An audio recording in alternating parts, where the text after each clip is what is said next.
चलो अब recording start हो चुकी है। तो लास्ट क्लास में हमने कुछ टैग्स पढ़े थे, जिस तरह से हमारे पास स्ट्रॉन्ग था और एम्फेसाइज था। तो उसमें मैंने बताया था कि कुछ भी चेंजेस नहीं हो रहे, वो बोल्ड और इटैलिक का ही काम कर रहे थे, लेकिन हमारे पास अलग टैग थे। तो आज थोड़ा सा हम थ्योरेटिकल पढ़ेंगे। अच्छा, एक हमारे पास टैग्स होते हैं सिमेंटिक मार्कअप। तो सिमेंटिक मार्कअप का क्या मतलब होता है, तो उसके बारे में बुक में एक्सप्लेन किया हुआ है कि there are some text element that are not intended to affect the structure of the web page, but they do add extra information to the pages. They are known as semantic markup.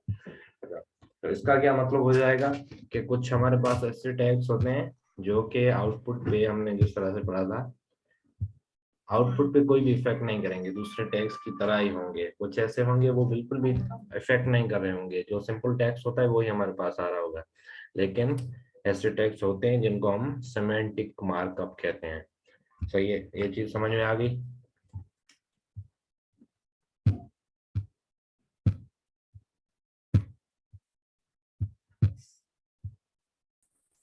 सही, practically थोड़ा समझा सकते हैं। Practical हमने tags देखे थे, जिस तरह से हमने बोल्ड का टैग पढ़ा था बी का, और उसके बाद आई का टैग पढ़ा था इटैलिक वाला, और उसके बाद हमने दो टैग्स पढ़े थे स्ट्रॉन्ग और एम्फेसाइज, जो कि स्ट्रॉन्ग में क्या हो रहा था उसी तरह से बोल्ड हो रहा था, और एम्फेसाइज में इटैलिक में जिस तरह से हमारे पास टैग्स इटैलिक हो रहा था उसी तरह से इटैलिक हो रहा था। तो अब हम अगर बहुत सी यहाँ पे बिल्कुल डिस्क्रिप्शन में लिखा हुआ है कि एम्फेसाइज है, आगे हम पढ़ेंगे ब्लॉक कोट। ये टैग्स हमारे पास सिमेंटिक मार्कअप में आते हैं। सही है, तो स्ट्रॉन्ग का टैग देख लिया था, एम्फेसाइज का टैग देख लिया था, उसके पास हमारे पास आ जाता है कोटेशंस। सही है, कोटेशंस कोटेशंस हम कहाँ यूज करते हैं। अच्छा, एक स्टूडेंट है जिसका हैंड राइज हुआ है, वो कुछ पूछना चाह रहे हैं या पहले हैंड राइज किया था वही है अभी तक।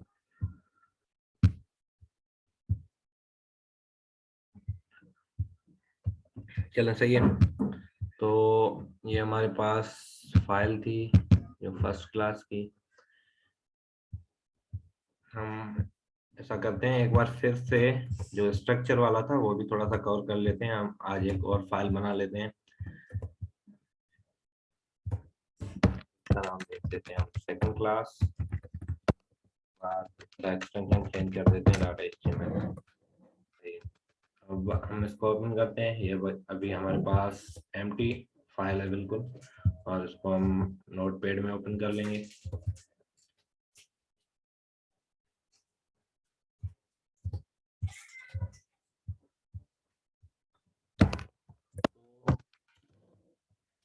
स्ट्रक्चर में तो मेरे ख्याल से किसी को भी कोई प्रॉब्लम नहीं होगा। पहले हम HTML का मेन टैग बनाते हैं और उसको हम क्लोज कर देंगे। उसके अंदर हमारे पास दो टैग्स होते हैं, एक हेड का,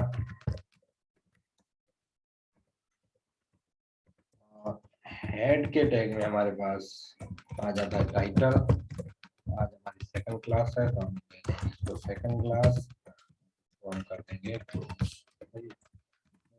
कंट्रोल एस से हम सेव कर लेंगे। उसके बाद HTML के अंदर हमारे पास एक चाइल्ड टैग होता है, जो मेन टैग होता है बॉडी का। बॉडी को भी हम close कर देंगे। तो हमारे पास अब देखते हैं आउटपुट। तो ये तो हमारे पास यहाँ पे टाइटल हमारा आ गया है सेकंड क्लास। तो अब हम देखते हैं ब्लॉक कोट। अच्छा, ब्लॉक कोट हम कोटेशन वगैरह या फिर किसी भी वेबसाइट वगैरह से कहीं से भी हम कंटेंट उठाते हैं। फॉर एग्जांपल कोई बुक है तो उसका हम रेफरेंस देना चाह रहे हैं कि उससे हमने कोई कंटेंट उठाया है, हमने वेबसाइट में यूज किया है, तो उसके लिए हमारे पास ब्लॉक कोट यूज होता है। और उसके बाद क्यू का टैग होता है जो कोट होता है। तो कोट का मतलब अ, नाम से ही जाहिर है कि हम कोई कोटेशन वगैरह यहाँ पे यूज करेंगे, उसके लिए हमारे पास ये टैग यूज होता है। ये तो हम पहले हमारे पास चूज कर लेते हैं ब्लॉक कोड से क्लोज कर देंगे और फिर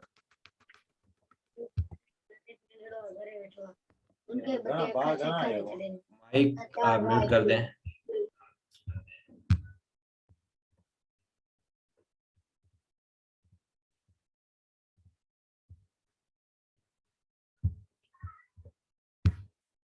अच्छा, वेटिंग रूम में तो कोई नहीं है, सबको ऐड कर दिया है। अभी भी कोई वेटिंग रूम में है तो बता दें, मैसेज कर दें आप ग्रुप में। अच्छा सही है, ब्लॉक कोड में हम अब कोई एक कोटेशन डाल देते हैं जिस तरह से इन लोगों ने डाला हुआ है। हम इसका ये टेक्स्ट कॉपी करके यहाँ पे पेस्ट कर देते हैं। सही है,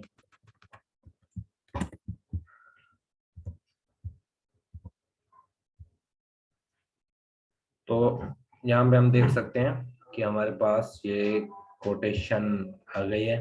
और इसमें क्या डिफरेंस आया है, जो हम सिर्फ सिंपल पी के टैग में अगर कोई टेक्स्ट लिख रहे थे या फिर ब्लॉक कोड में हमने यूज किया है। अच्छा, 1 मिनट होल्ड करते हैं, यहाँ पे अजान हो रही है तो अजान हो जाए।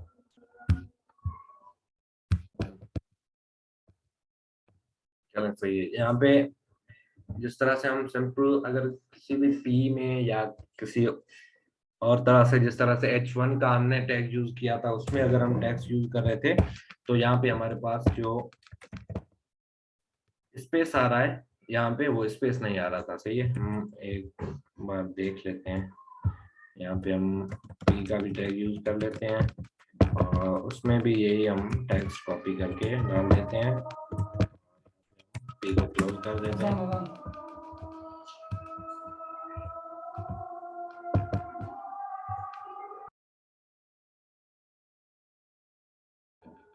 Okay, let's start again. सही, तो जिस तरह से मैंने यहाँ पे एक पी का टैग यूज किया है और एक हमने यहाँ पे किया है ब्लॉक कोड का टैग यूज। तो पी के टैग में हमारे पास कोई स्पेस नहीं आ रही है यहाँ पे, और ब्लॉक कोड के टैग में हमारे पास यहाँ पे स्पेस आ रही है, तो आप देख सकें। सही है, तो ये होता है हमारे पास ब्लॉक कोड का काम। जैसे कि मैंने बताया कि हम कहीं से भी अगर कोई कंटेंट उठाते हैं तो उसके लिए हम यूज करते हैं। अच्छा, उसके अंदर हमने एक आज नई चीज पढ़ेंगे जो कि हम टैग्स के अंदर यूज करते हैं, वो हमारे पास होता है एट्रीब्यूट। सही, एट्रीब्यूट से क्या मुराद है कि उस टैग की प्रॉपर्टी, उस टैग को हम डिफाइन कर रहे होते हैं। फॉर एग्जांपल जिस तरह से यहाँ पे हमारे पास ब्लॉक कोड में हमारे पास एक एट्रीब्यूट यूज हुआ है साइट का। सही है, तो यहाँ पे इन्होंने एक साइट का एट्रीब्यूट यूज किया है, उसमें लिंक दे दिए कि हमने ये कंटेंट इस वेबसाइट से हमने उठाया है। सही है, तो हम ये भी यूज कर लेते हैं। यहाँ पे हम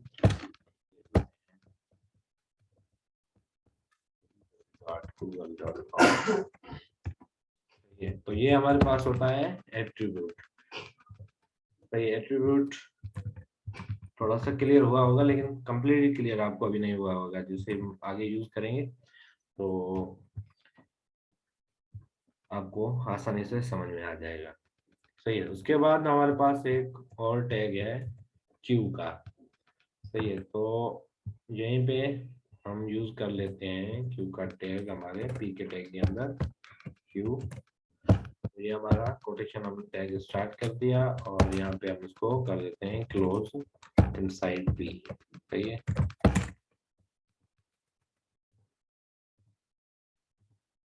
अच्छा, तो अब हमारे पास ये चेंजेस हो गए हैं हमारे पास। सही है, तो ये आउटपुट से हमें जाहिर तौर पे दिखाई दे रहा है कि ये कोई कोटेशन वगैरह यहाँ पे यूज हुआ है। सही है, ये दोनों टैग आपको समझ में आ गए।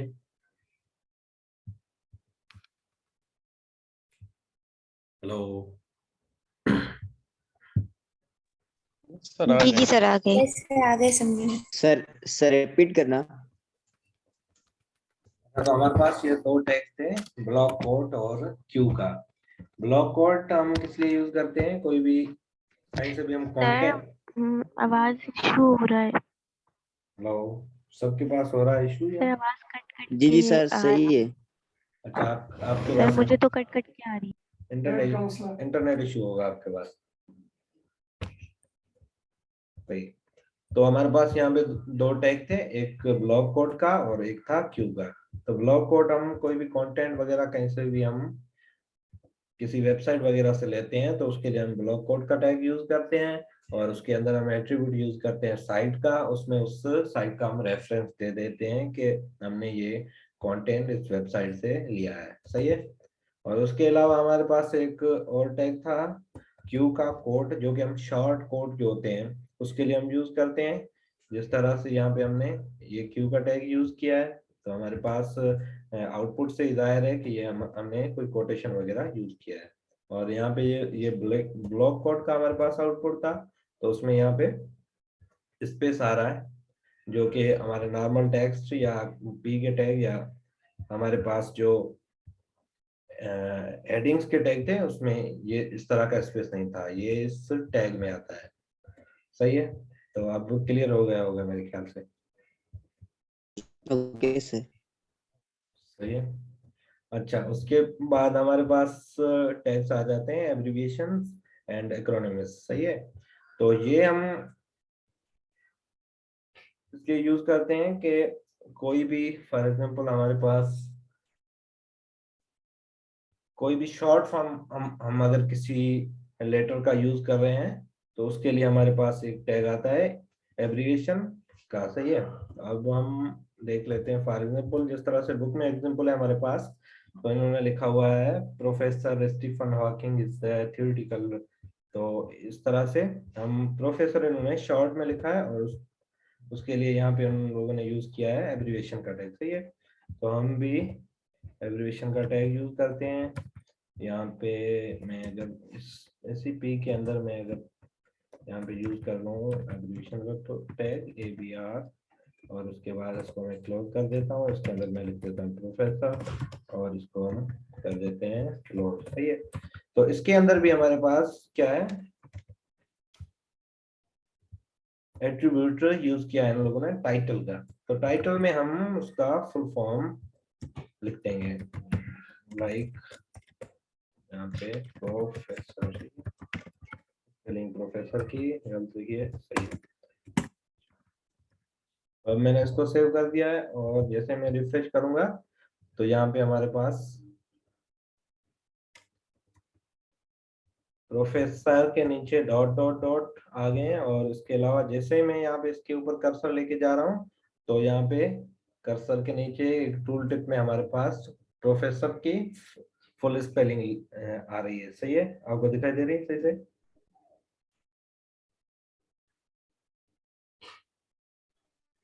हेलो। सर रिपीट करना फिर से। बार बार रिपीट में क्या होगा, एक बार। सर ये टैग बड़ा समझाए। अच्छा तो हमारे पास एब्रिविएशन का टैग होता है जो कि हम शॉर्ट फॉर्म के लिए यूज करते हैं। तो उसमें एक एट्रीब्यूट यूज होता है हमारे पास टाइटल का, जिसमें हम उसका फुल फॉर्म फुल स्पेलिंग लिख देंगे, और एब्रिविएशन के टैग के अंदर हम उसका शॉर्ट फॉर्म लिख देंगे। तो यहाँ पे हमारे पास आउटपुट में डॉट डॉट आ रहा होगा उस लेटर के नीचे, और जैसे हम कर्सर उसके ऊपर लेके जाएंगे तो हमारे पास वो टूल टिप में हमारे पास फुल स्पेलिंग उसकी आ जाएगी। सही है।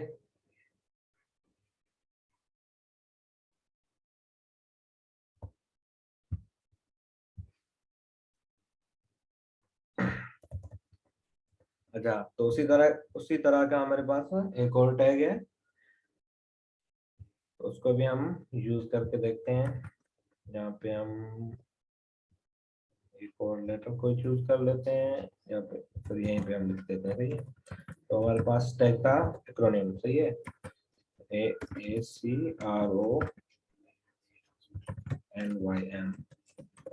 तो हम क्लोज करके इसमें इन्होंने एग्जांपल बनाया है नासा का। ठीक है। नासा लिख देते हैं और इसको हम कर देते हैं क्लोज। सही है। इसमें भी इन लोगों ने यूज किया है टाइटल का एट्रीब्यूट। तो हम इसका फुल फॉर्म लिख देंगे यहीं पे टाइटल, और इसमें हम लिख देंगे नेशनल, बहुत मुश्किल है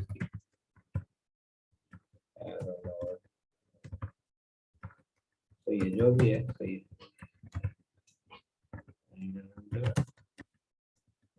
Space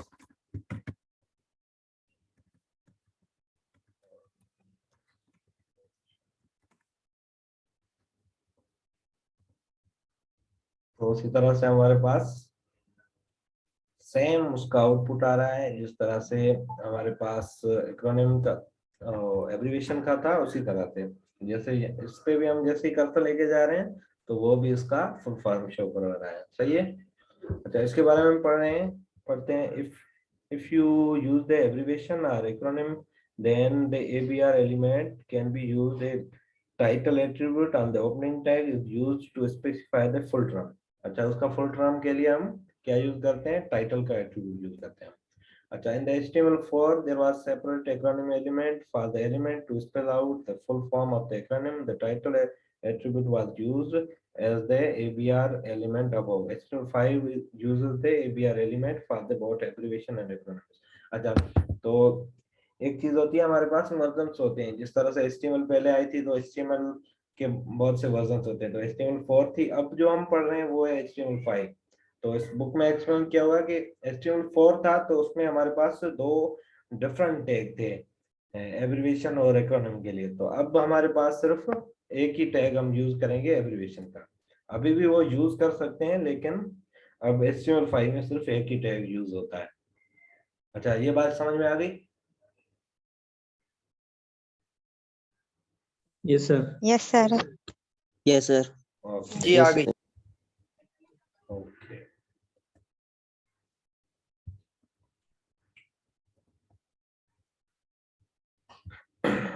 अच्छा, उसके बाद हमारे पास आ जाता है टैग साइट का। अच्छा, तो इसमें क्या होता है? साइटेशंस और एंड डेफिनेशंस। तो ये हमारे पास डेफिनेशंस वगैरह के लिए यूज होता है साइट का टैग। हम साइट का टैग यूज करके देख लेते हैं। यहाँ से कुछ कंटेंट हम उठा लेते हैं। अब मैं रिमूव कर देता हूँ इन चीजों और यहाँ पे हम एक पी का टैग ले लेते हैं और उसके अंदर हम ये यूज कर लेते हैं। सिंपल हमारे पास एक पैराग्राफ आ जाएगा और उसके अंदर हम साइट का टैग यूज करेंगे। अच्छा, यहाँ पे हम साइट का टैग यूज करते हैं, साइट, और उसके बाद हम कंटेंट में price history of the time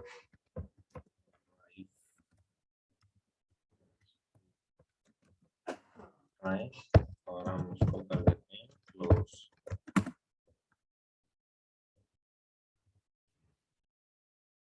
अच्छा, तो हमारे पास यहाँ पे क्या इसका बिहेवियर आ गया है? यहाँ पे हमारे पास जो टेक्स्ट जो कि हमने साइट के टैग के अंदर लिखा था वो हमारे पास इटैलिक आ गया है।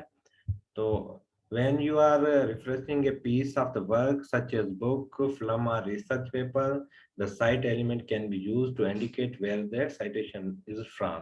ठीक है, तो ये भी उसी तरह से यहाँ पे इन्होंने एक बुक का रेफरेंस दिया है तो उस बुक का नाम था, उसको हमने साइट के टैग के अंदर यूज किया है तो उसका बिहेवियर क्या हो जाएगा? इटैलिक हो जाएगा। In the HTML5, site should not really be used for a person name, but it was allowed in HTML4, so most people are likely to continue to use it.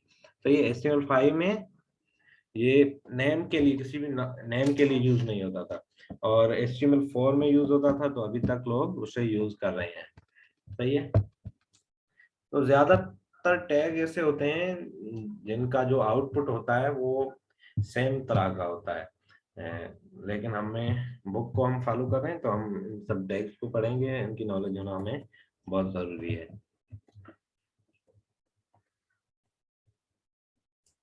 Sir यहाँ पे italic use करें तो same answer आएगा। हम italic भी use करेंगे। जी जी, italic use करेंगे तो भी उसका आउटपुट सेम ही होगा, लेकिन हम बुक को फॉलो कर रहे हैं। ये एक स्ट्रक्चर होता है या तरीकेकार हम बोल दें कि वो होता है इन टैग्स को यूज करने के लिए कि कौन सा टैग कहाँ पे यूज होना चाहिए। तो बुक में उसी तरह से रेफरेंस दिए हुए हैं, तो उसके लिए हम यूज कर लेते हैं। सही है। उसके बाद हमारे पास एक तो टैग आ जाता है हमारे पास डेफिनेशन का।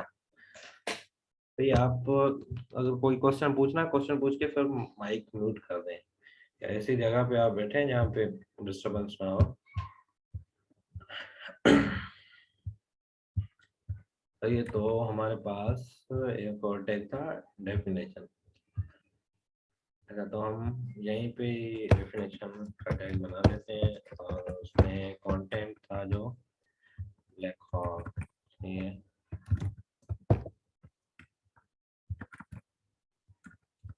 और उसको हम लॉक कर देते हैं।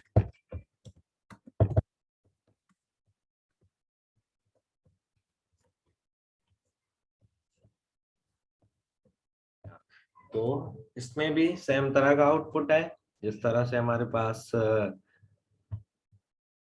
जो इटैलिक का था या फिर साइड के टैग का था। तो इसके बारे में भी थोड़ा सा पढ़ लेते हैं। The first time you explain some new terminology, perhaps the academic concept are some jargon, ठीक है, in the document it is known as the defining instance of it. सही है। तो ये भी किसी चीज को डिफाइन करने के लिए हम यूज करते हैं। इसका भी सेम आउटपुट है जो कि हम पढ़ते आ रहे हैं कि अभी हम पढ़ रहे हैं सेमेटिक टैग्स। सही है, सेमेटिक मार्कर्स। तो उनका जो मैंने बताया था कि आउटपुट पे कुछ ऐसे टैग्स होते हैं जिनका असर नहीं होता, कुछ ऐसे टैग्स होते हैं जिनका आउटपुट जो सेम हमारे पास दूसरे टैग्स होते हैं उनके जैसा ही होता है, लेकिन ये टैग्स अलग होते हैं। सही है। तो इसका भी सेम आउटपुट है जो कि हमारे पास आ रहा है। सही है।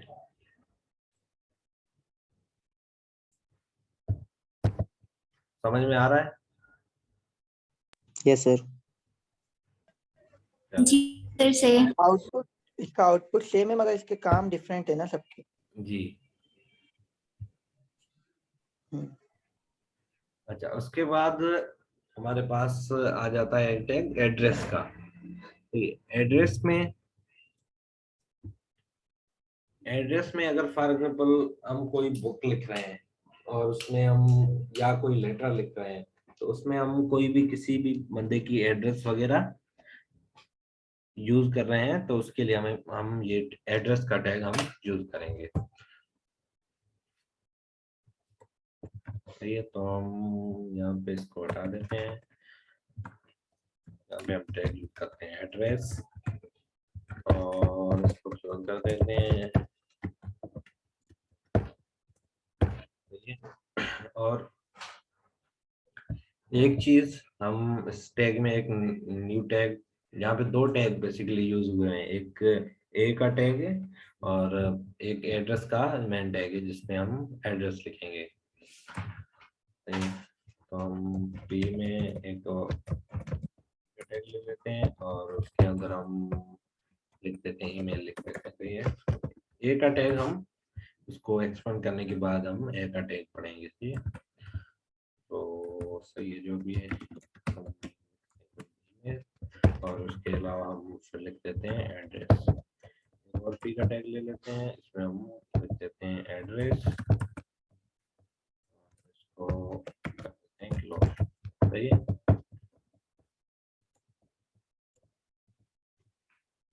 तो इसमें भी आप देख सकते हैं जो हमने एड्रेस का टैग यूज किया है, इसमें भी इतना खास कोई डिफरेंस नहीं है, आउटपुट वही इटैलिक वाला है और लेकिन ये अलग टैग है, एक स्पेसिफिक वे है वो एड्रेस लिखने का, तो उसके लिए हमने एड्रेस का टैग यूज।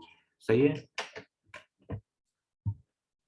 अच्छा, एड्रेस के अंदर हमने एक और टैग यूज किया हुआ है यहाँ पे बुक में, वो है ए का टैग। तो ए का टैग हम यूज कर लेते हैं। ए का टैग बेसिकली पेज जो बनाते हैं, हम बहुत से पेज बनाते हैं, अगर किसी पेज को हम आपस में लिंक करवा रहे हैं, जिस तरह से हम यहाँ पे कोई एक वेबसाइट उठा लेते हैं प्लस,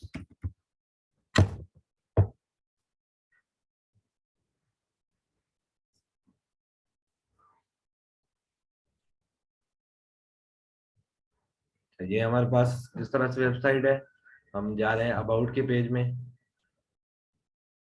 तो ये हमारे पास ये अबाउट के पेज में ये बेसिकली काम होता है हमारे पास ए के टैग का।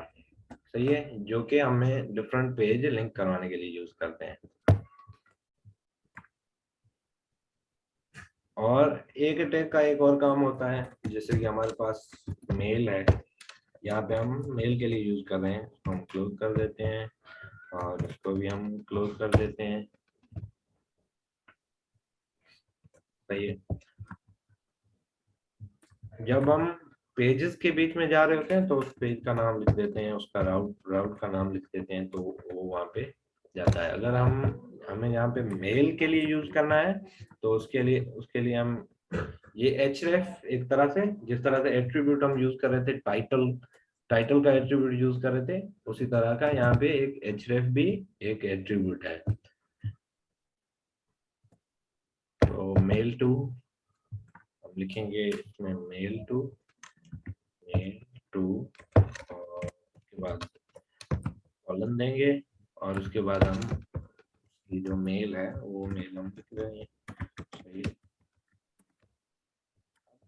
हम सेव कर दिया और रिफ्रेश करके आउटपुट देखते हैं।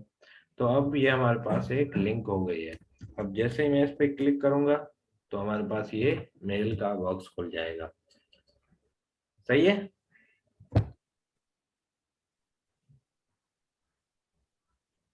हेलो। यस सर सही है। अच्छा चलें, ये सेशन यस हमारा सर। खत्म होने Yes, वाला है और दूसरा सेशन हम स्टार्ट करते हैं। जल्दी से आप लोग ज्वाइन कर लीजिएगा ताकि हम दूसरा सेशन जल्दी से स्टार्ट कर लें। सही है, यहीं से हम कंटिन्यू करेंगे आगे।